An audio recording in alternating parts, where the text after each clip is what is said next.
Hello everyone, मैं हूं आपका दोस्त देश दीपक चौधरी। आप देख रहे हैं लक्ष्य फिशर्स।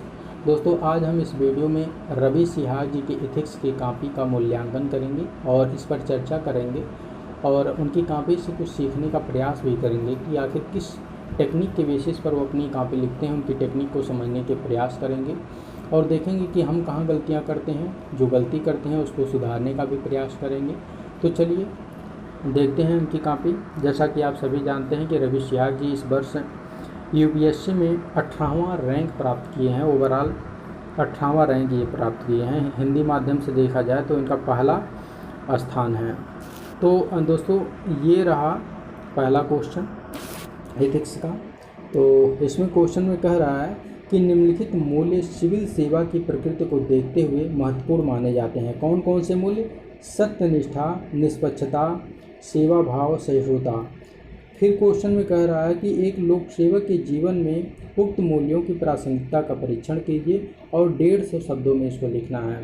दोस्तों, एक चीज़ और देखिए, हमारे जो आंसर राइटिंग वाला ग्रुप है उसमें मैं देखता हूँ जो बच्चे आंसर राइटिंग करके अपनी कॉपी को भेजते हैं मूल्यांकन के लिए, उसमें वर्ड लिमिट का वो ध्यान नहीं रखते हैं। लेकिन अभी आप देखिएगा, रवि सिहाग जी वर्ड लिमिट का विशेष ध्यान रखते हैं। 2 पेज में इन्होंने अपनी बात को समाप्त कर दिया है।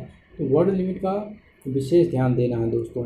फिर आगे बढ़ते हैं। देखिए, सत्यनिष्ठा, टू द पॉइंट ये लिखते हैं। बकवास वकवास दुनिया भर की जो है बाउंडरबाजी नहीं करते हैं, टू द पॉइंट लिखते हैं। यहाँ पर देखिए सत्यनिष्ठा को इन्होंने डिफाइन कर दिया है। यहाँ पर अभी देखिए, कल वाली वीडियो में हम लोग चर्चा किए हैं किस तरह से डायग्राम यूज करना है, किस तरह से एग्जाम्पल यूज करना है।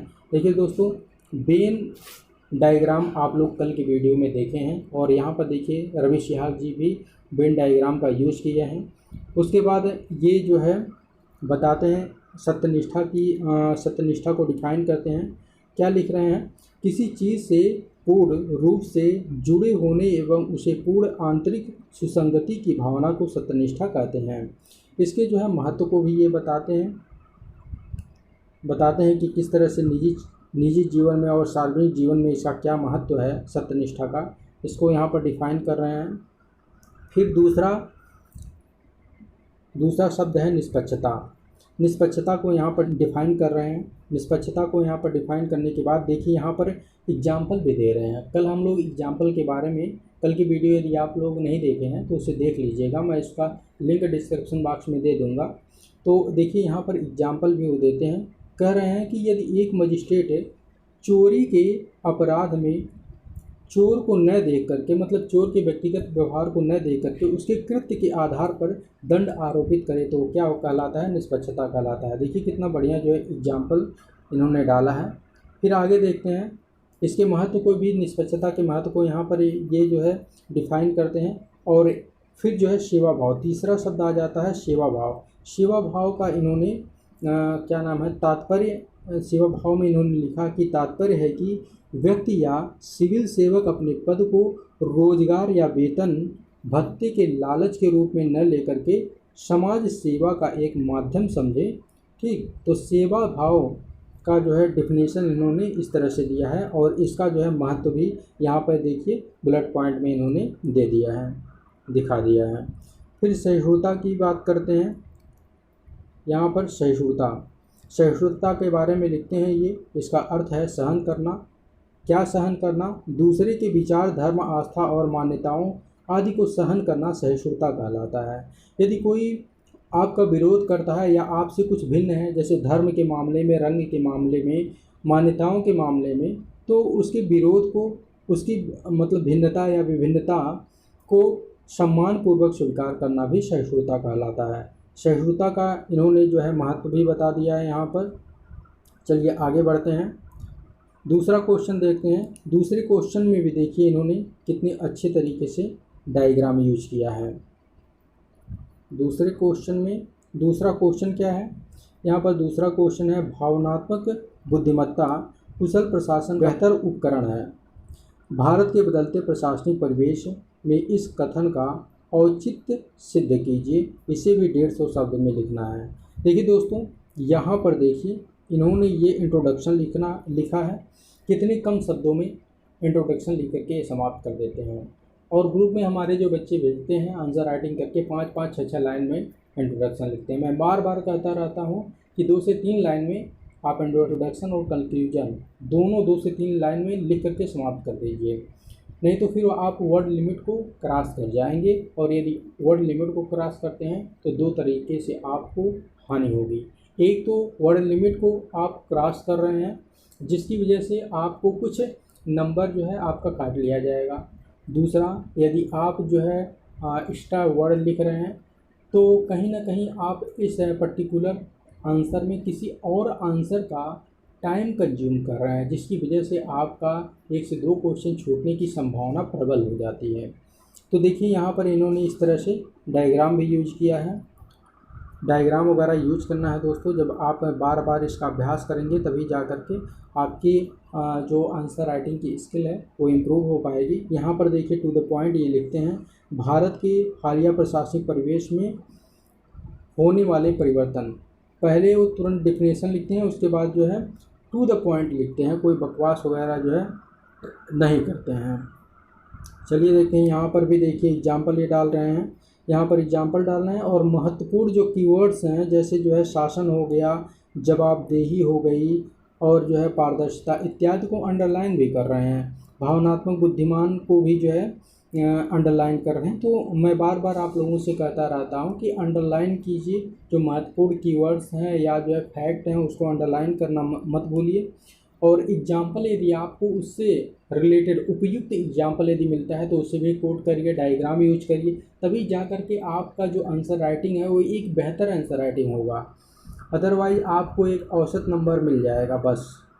तो यदि अच्छा नंबर आपको गेन करना है तो इस टाइप से जैसे रवि सिहाग जी लिख रहे हैं आपको भी प्रैक्टिस करना होगा। देखिए यहाँ पर ये एक लाइन से अपनी उत्तर का प्रारंभ करते हैं। जैसे देखिए, प्रतिभा जन्मजात होती है किंतु उसे उत्कृष्टता तक पहुंचाने के लिए निरंतर अभ्यास और प्रशिक्षण की आवश्यकता होती है। विश्लेषण कीजिए 150 शब्दों में। यहाँ पर इस लाइन से ये प्रारंभ कर रहे हैं, लिख रहे हैं, करत करत अभ्यास के जन्मति होत सुजान, और इसको जो है क्या नाम है डिफाइन कर देते हैं। देखिए यहाँ पर ये लिख रहे हैं कि इन पंक्तियों का भावार्थ है कि जड़ व्यक्ति अर्थात मूर्ख व्यक्ति भी अभ्यास द्वारा बुद्धिमान बन जाता है, तो प्रतिभा युक्त व्यक्ति हो तो कहना ही क्या। तो इस तरह से इन्होंने अब्दुल कलाम जी का एग्जाम्पल दिया है। देखिए यहाँ पर देख लेते हैं, इस तरह से देखिए एग्जाम्पल दे रहे हैं, उदाहरण जो है यहाँ पर कोट कर रहे हैं। अब्दुल कलाम जी जन्मजात प्रतिभा संपन्न थे, किंतु यह उनका कठोर अभ्यास एवं अति प्रशिक्षण ही था जो उन्हें मिसाइल मैन बना पाया। इस तरह से देखिए दोस्तों, मैं स्क्रॉल कर दे रहा हूँ, आप कॉपी को देखते रहिए, पॉज करके देखिए। यहाँ पर देखिए कितना बढ़िया इन्होंने एग्जाम्पल कोट किया है। देखिए यहाँ पर देखिए एग्जाम्पल लिख रहे हैं, भारत में खेलों के क्षेत्र में पर्याप्त प्रतिभा मौजूद होने पर भी प्रशिक्षण का अभाव उन्हें आगे नहीं बढ़ने देता। इसका तात्पर्य ये है कि जो है भारत में खेलों के क्षेत्र में पर्याप्त प्रतिभा तो मौजूद है लेकिन प्रशिक्षण के अभाव में वो आगे नहीं बढ़ पा रहे हैं। केवल खेल के क्षेत्र में ही नहीं दोस्तों, केवल खेल के क्षेत्र में ही नहीं दोस्तों, हर क्षेत्र में भारत में प्रतिभा की कमी नहीं है, लेकिन उनको उपयुक्त प्रशिक्षण वगैरह नहीं मिल पा रहा है, जिसकी वजह से आगे नहीं बढ़ पा रहे हैं। देखिए और भी मैं स्क्रॉल कर दे रहा हूँ दोस्तों, भ्रष्टाचार पर भी लिखते हैं, ये पूरा बहुत अच्छे तरीके से लिखें दोस्तों।